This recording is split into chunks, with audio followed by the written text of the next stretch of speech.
দোল পূর্ণিমার দিন ভয়ঙ্কর চন্দ্রগ্রহণ হতে চলেছে, আর এই রাশিগুলি কোটিপতি হবে। এখানে কি আপনার রাশি রয়েছে?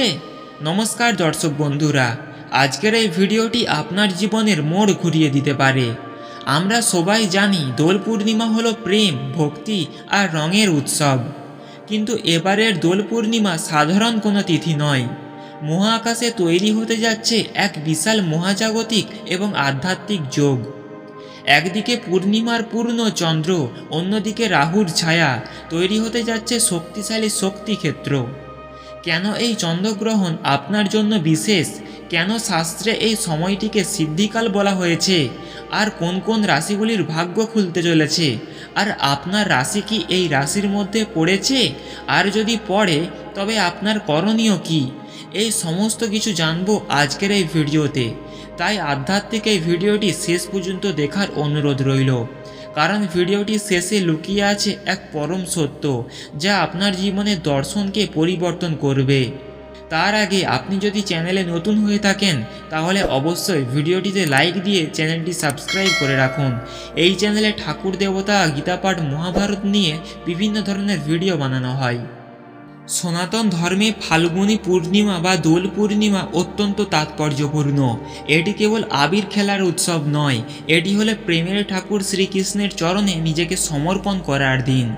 শাস্ত্র মতে এই পূর্ণ তিথিতে বৃন্দাবনে শ্রীকৃষ্ণ এবং রাধারানী সখীদের নিয়ে ফাগু খেলায় মেতে উঠেছিলেন। এই দোল পূর্ণিমা আমাদের শেখায় যে জীবনটা নানা রঙের সংমিশ্রণ। সুখ আছে, দুঃখ আছে, কিন্তু সব কিছুর ঊর্ধ্বে হলো ভক্তি। শ্রীমদ্ ভগবদ গীতা অনুযায়ী কর্মের ফল ঈশ্বরের চরণে অর্পণ করাই হলো প্রকৃত ধর্ম। দোল পূর্ণিমার এই পবিত্র লগ্নে যখন পৃথিবী এবং স্বর্গের শক্তি এক বিন্দুতে মিলিত হয়, তখন আমাদের প্রার্থনা সরাসরি ঈশ্বরের কাছে পৌঁছায়। এবার আসা যাক এই বছরের বিশেষ আকর্ষণ চন্দ্রগ্রহণের বিষয়ে। আধুনিক বিজ্ঞান একে কেবল পৃথিবী, সূর্য আর চাঁদের অবস্থান পরিবর্তন মনে করলেও বৈদিক জ্যোতিষশাস্ত্রে এর গুরুত্ব অপরিসীম। পুরাণ মতে সমুদ্র মন্থনের সময় যখন অমৃত উত্থিত হয়েছিল, তখন রাহু নামক এক অসুর ছলনা করে সেই অমৃত পান করতে চেয়েছিল। সূর্য ও চন্দ্র তাকে চিনে ফেলে এবং ভগবান বিষ্ণুর কাছে অভিযোগ করেন। তখন বিষ্ণুর সুদর্শন চক্র রাহুর মস্তক ছেদন করে, কিন্তু অমৃত পানের ফলে সে অমর হয়ে যায়। এই শত্রুতার কারণেই রাহু সময়ে সময়ে সূর্য ও চন্দ্রকে গ্রাস করার চেষ্টা করে।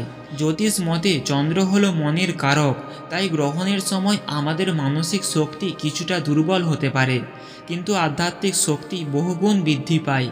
শাস্ত্রে বলা হয়েছে গ্রহণের সময় সাধারণ অবস্থায় করা জপ বা তপস্যা 1000 গুণ বেশি ফল দেয়। বন্ধুরা, বৈদিক জ্যোতিষশাস্ত্রে গণনা করে দেখা যাচ্ছে যে এবারের দোল পূর্ণিমা এই চন্দ্রগ্রহণে নির্দিষ্ট কিছু রাশির জন্য নতুন সুযোগের দ্বার উন্মোচন করতে চলেছে। চলুন দেখে নিই সেই রাশিগুলি। প্রথমত, বৃষ রাশি। বৃষ রাশির জাতক জাতিকাদের জন্য এই সময়টি অত্যন্ত শুভ হতে পারে। চন্দ্রগ্রহণের পর থেকে আপনার আটকে থাকা কাজগুলো একে একে হতে শুরু করবে। অর্থযোগ প্রবল। পুরানো বিনিয়োগ থেকে ভালো রিটার্ন পাওয়া সম্ভব রয়েছে।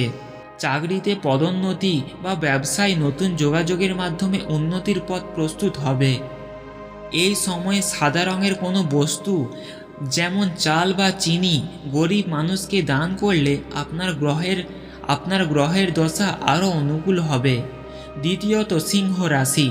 সিংহ রাশির জন্য এই সময়টি নেতৃত্বের এবং সাফল্যের। অর্থনৈতিক সম্ভাবনা। আপনার সঞ্চয় বৃদ্ধি পাবে। বিশেষ করে যারা পৈতৃক ব্যবসার সঙ্গে যুক্ত, তাদের আয়ের নতুন উৎস তৈরি হতে পারে। সহকর্মীদের সহযোগিতা পাবেন এবং আপনার পরিশ্রমের স্বীকৃতি মিলবে। গ্রহণের সময় ধ্যান করলে আপনার সিদ্ধান্ত নেওয়ার ক্ষমতা বৃদ্ধি পাবে। গ্রহণ শেষে সূর্য দেবতাকে অর্ঘ্য অর্পণ করবেন।